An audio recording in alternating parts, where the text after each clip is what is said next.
ça va pas pour moi. Facile, ça va 17 heures. Maman, maman, Amélia. Maman, às vezes quer dar alguma orientação. É, mamãe? Mamãe, o que é? Alguma orientação que eu quero dar aqui à mamãe? Acerca de... Uma orientação muito boa, como pensar, mamãe, e muito assim, bacana, colher água. Nós estamos bom, assim daqui. Ok. Lá, lamba aqui. Vamos lamba aqui. A mamãe não fez fungo. Mamãe fez o quê? Eu fiz fungo, mamãe fez um molho. Afinal? Sim, papai. Ok. A mamãe já cá esteve? Sim. Não, viu na maravilha, essa tigela que está aqui. Ah, tá bom. Não, que aqui que o lambi bangu me sunile. Não. É. Ok. Mamãe lambi me sunile, donc vai trabalhar para o CEP lá lelo. Vraiment. Vai colher musuni. Oh. Mamãe lambi bangu musuni. Donc Aqui botar aqui era usar 30 horas, digo, caramba. ok. Après la tini maravilha, maratão, tini maravilha aqui. Ah, bom.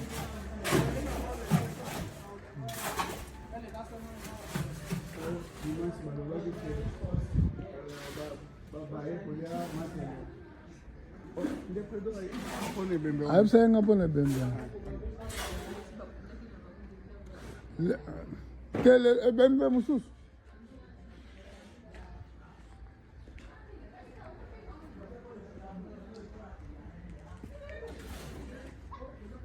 Na voiture. Ah, Trésor, nós vamos acabar de volonté, mais basculer na voiture vite fait. Bom que levar amanhã. Eu vou levar essa ali na igreja. Levar hoje. Nós vamos acabar. Eu estou falando.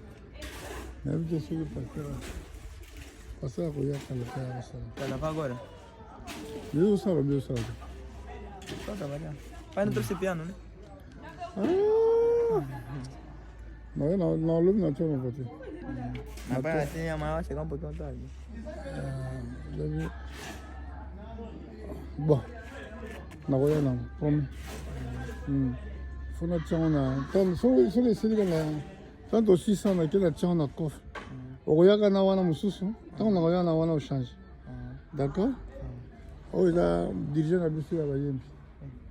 Pai, assim, não vamos conversar só na segunda. Tá bem.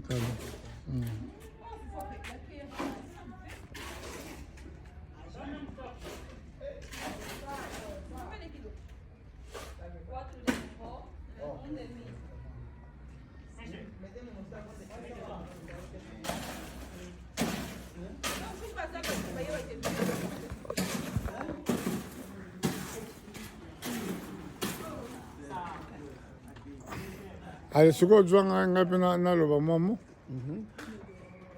Toda na período de hiver e África. Ok. Estamos no período de inverno da África. E como é que o irmão pastor está a ver, na qualidade de líder aqui, o trabalho que está a dirigir? Très bien. Examen là, mon salaire est bandit 2 ans. Rien que 2 ans. J'espère que par la grâce de Dieu, si nous comme à 5 ans, va fuir aux amis parce que tu comme fond dans la province. Na séminaire tozana bato bauti kwanza sul et j'espère que na basali na ba oyo balingi ba travailler na biso avec le même esprit, même cœur et toujours inviter bango baya bayekola oyo tozosala nde esali na biso bongo tokopesa bango bazone oyo esika bakoko installe ba église. Na kanisi eza bongo ekozaka na niveau oyo te mpe efeza na niveau international.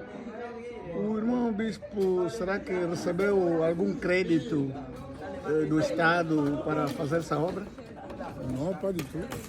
ezaka bamoye oyo nzambe apesaka lokola tolingi mosala yango et bible epesi biso quand même baorientation mpona kotonga église kotongela nzambe temple yango tozosala parce que eza biloko moko eza terrestre ekotika na se na mokili mais ntango tosala yango na lokumu na ye Dieu va nous récompenser à cause de cela.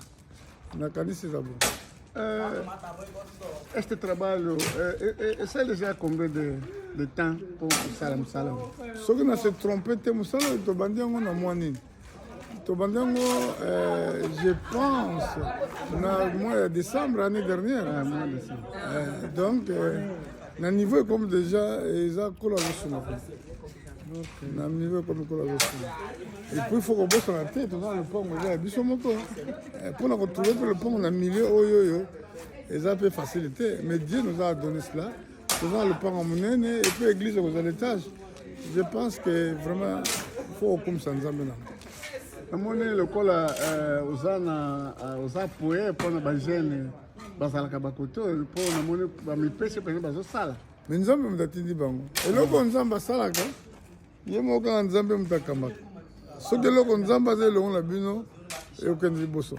Donc bagene oyo bazoya babengi bafuti bango eloko te mais bango moko volontairement baye kosala nzambe epuis mosala oyo bazofutela ngo moto mbongo te eza amour ya bachrétien oyo bacomprendre ke fo tokola nzambe na bango ndako yango tozosala. Donc eza loboko la nzambe eza moto te mpo baya donc ezalaka ke fo maloba ya kitoko ebemaka na monoko paster po baya. Et je crois eza puissance eloko me awa na te moto moko te ana bandeko oyo nyonso bazali awa donc lobake bato bayoki nde bazali awa nde bango bazoya baoyoyo soki totuni moko omonaki osali nano eloko moko mpona bango te mais nzambe atindi bango yango na mosala oyo koforce rien nzambe azala no okomona nyonso etambola malamu. Tá bem.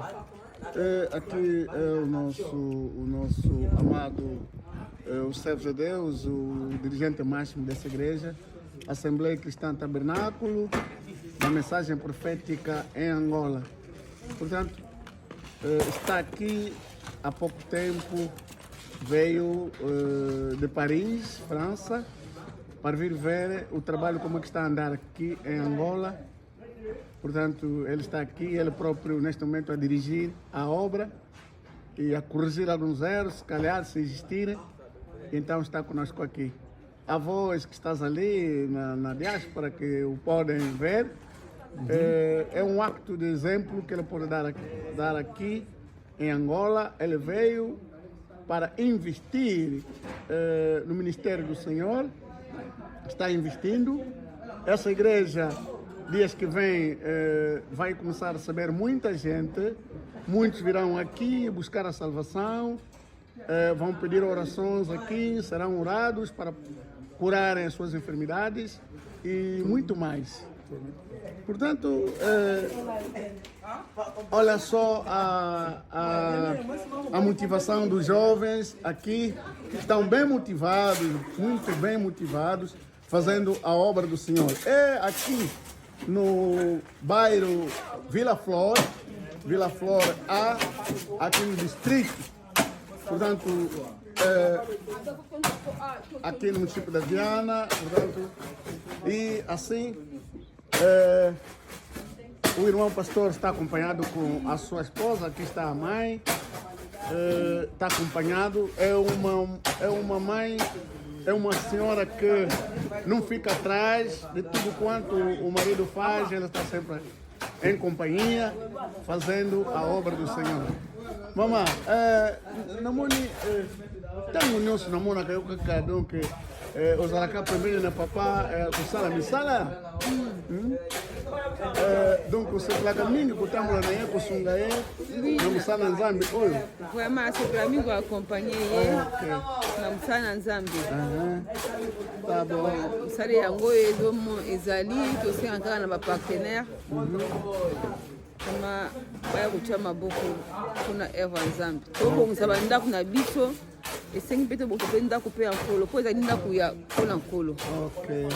Koma mosala ezoke malamu toyaki mpona kovisite. Eza osala bino mpasi ntango botongaki ndako na bino wana kitoko me bozomona ndako nzambe eza tozobongisa bandako na biso oyo tobongisa nanu ndako na nkolo me totoyela oyo ya biso yango tosenga na bato nyonso oyo nyonso atutisami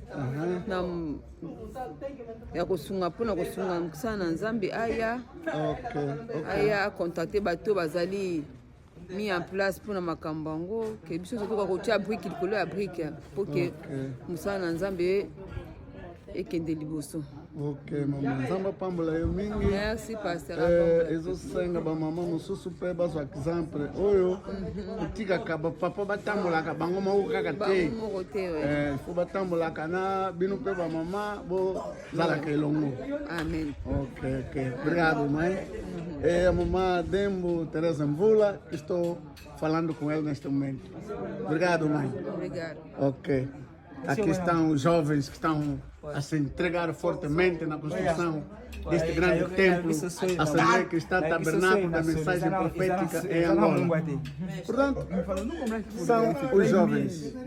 E ali está o irmão bispo regional, Balazar de Francisco.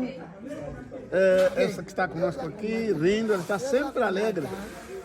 Irmão bispo Balazar. Irmão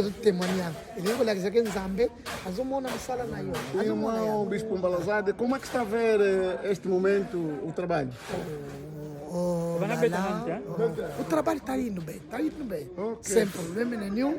E Deus está a ajudar muito, os filhos de Deus está a ajudar. É pela fé que nós temos, o Senhor está a trabalhar. Em diante, onde nós vamos ir, as outras coisas vão vir. É por isso que estamos alegres, por termos que cada sábado, e nós estamos a fazer uma coisa que pode se alegrar a Deus.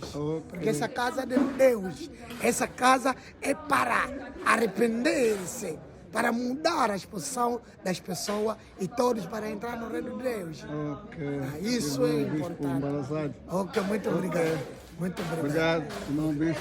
Parece ser um jovem, irmão bispo. Ok. Não, Deus, cada momento está nos purificar e está nos limpar. É por isso que estamos a servir este Deus. Ok. Deus já me conheceu desde a fundação deste mundo. Obrigado, irmão bispo. É por isso que não dá para envelhecer, porque ainda há missão. Essa missão ainda há tempo para nós fazer. Ok. Obrigado. E aqui está então o bispo geral, está sempre atento no trabalho, está conversando com as mães, os jovens, e ele está sempre a rir, muito alegre pelo trabalho que ele veio encontrar em Angola. Portanto, está muito alegre. De facto, o irmão bispo geral, irmão pastor Mvula Filipe, está mesmo alegre, não é? Está alegre. Está sempre a rir. Ele está mesmo alegre. Ok. Obrigado. Deus abençoe.